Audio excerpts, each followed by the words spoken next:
What's up guys, I'm Coscoms and welcome back to another video on the Coscoms channel, where today we are going to be once again talking about Moco, the brand new Supercell game which released just yesterday. And in this video I'll be giving you 10 beginner tips which will hopefully help you progress much faster and give you, I guess, just more insight on the game. So without further ado, let's begin. Now, the first one is pretty much very simple, and that's to follow the storyline. So basically, as you can see on the left, there's basically, I guess there's like chats, and you kind of learn about, I guess, how the game works, especially as a beginner, and it teaches you basically all you need to know, and you also get a bunch of XP early on from these quests, so you can pretty much get to level 10 just by doing these very quickly, and I think this will be most worth your time, especially at the start. As you get like after level 13, it gets a lot harder, and then because you need like 100,000 XP just to progress the level. But I'm gonna be, I guess, explaining how you can actually gain more of these levels. But basically, point one or tip one was do your quest, follow the storyline, and you can't really go wrong. So basically, just do what they say. Don't try and just overcomplicate things and go off the task. Tip 2 is do your daily quests. So there's a daily quest every 3 hours and it will stack at 10. So basically, as long as you do your quests every 30 hours, you basically have unlimited quests and tasks. And I think these quests will give you around 4,000 every time. So in theory, every day, say you get 8, in theory you get 8 tasks. So you can get 32,000 XP a day just from these daily quests. And honestly, it's not that bad. I mean, it's pretty good. I think this is probably a tip more for those players who don't have that much time a day to play the game.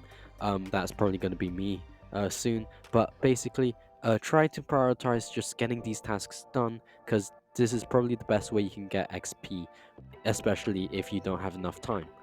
For those of you who do have more time a day to play the game, then I suggest tip 3, which is to do your projects. Now on the left, as you can see, there is a flag on the bottom left, and you can see there's a bunch of projects that you can actually get done. For example, killing a bunch of monsters, killing jugglers, and just killing any kind of mob. There's a special quest for it. But you see that there are like 3 stages for each quest. So the first one is usually easier, it gives you like 2,000. The next one is slightly harder and they'll give you 2,500. And basically, you want to try and prioritize just getting these done, and they will give you a lot more XP, and it can help you get past progression walls, especially if you're at a stage where the quest in the storyline tells you to beat this stage, but your gear is under leveled. And in order to level up, you need to level up your actual player level, and the best way to do it is through projects, so you want to be prioritizing these. But how can you actually progress these projects very quickly? Now, tip 4 is kill everything in your path. Now, I know it's sort of a, I guess, annoying thing, since there's like the small ones that you have to kind of kill.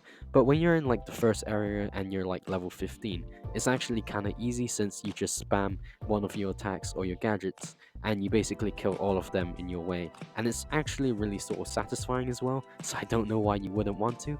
But in the projects, it will actually tell you to kill like a couple thousand different monsters in each area. So in the long run, it's definitely worth it, and it can give you XP, which brings me to an extra point, which is your XP cap.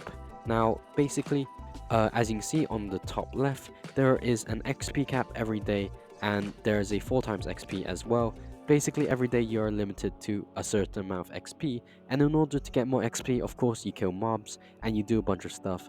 But the fastest way to probably get a bunch of XP is just from killing the small mobs, because usually they're in like a group with each other, and you just kill them, a bunch of them, and you get like 100 XP, which, to be honest, is actually a lot easier and a lot better.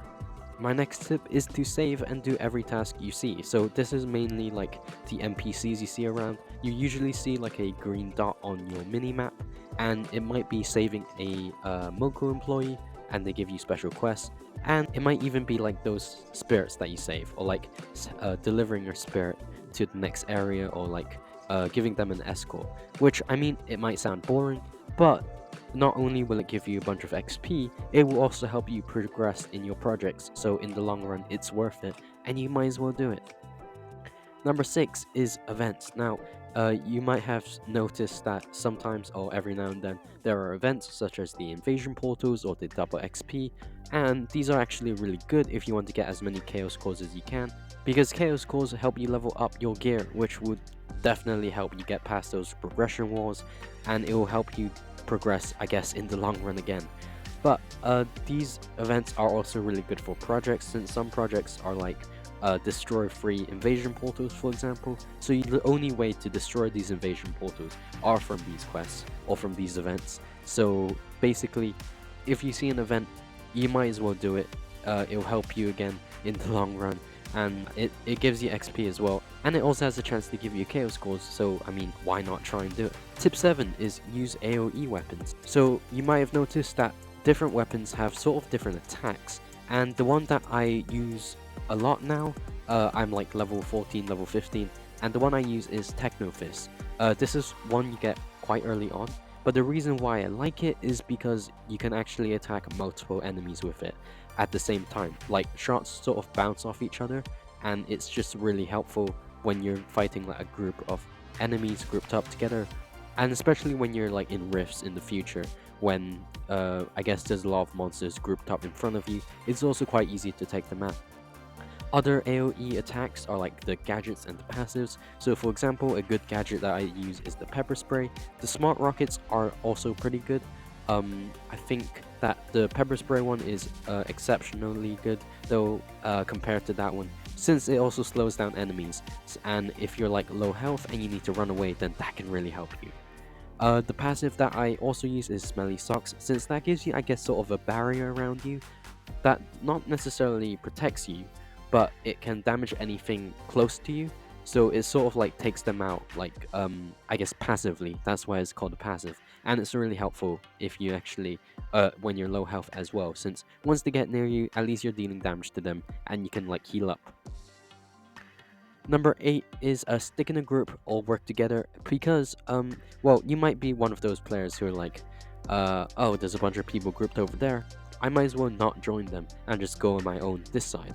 But when you think about it, the rewards are shared, and it's a lot easier to take out like those bosses when you are together. And I mean, the rewards are shared, so everyone gets like rewarded for taking out a massive boss. So why not join them?